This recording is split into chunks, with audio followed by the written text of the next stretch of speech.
క్రోధినామ సంవత్సరంలో కన్యారాశి వారికి ఇక్కడ ఆదాయము వ్యయము రాజపూజ్యం కూడా ఒకే సంఖ్య ఉన్నది, అది 5.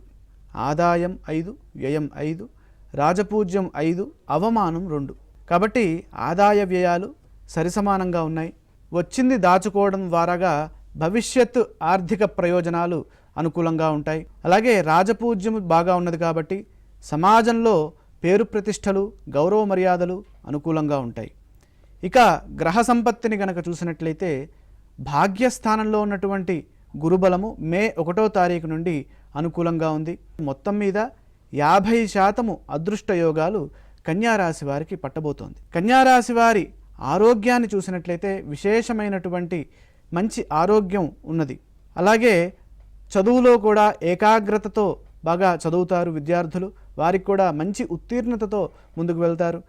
అలాగే 6వ రాశిలో ఉన్నటువంటి శని ధనధాన్య వృద్ధినిస్తున్నారు, బంధుమిత్రులతో అనుకూలతనిస్తున్నారు, స్త్రీ సౌఖ్యము, గృహ నిర్మాణము.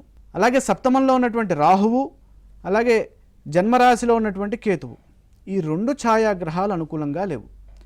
కాబట్టి ఈ సంవత్సరం అంతా కన్యారాశి వారు రాహుకేతువుల యొక్క ఆరాధన చేసుకోవడం, అలాగే సుబ్రహ్మణ్యేశ్వర స్వామి వారి ఆరాధన చేసుకోవడం ద్వారాగా అనుకూలత సిద్ధిస్తుంది.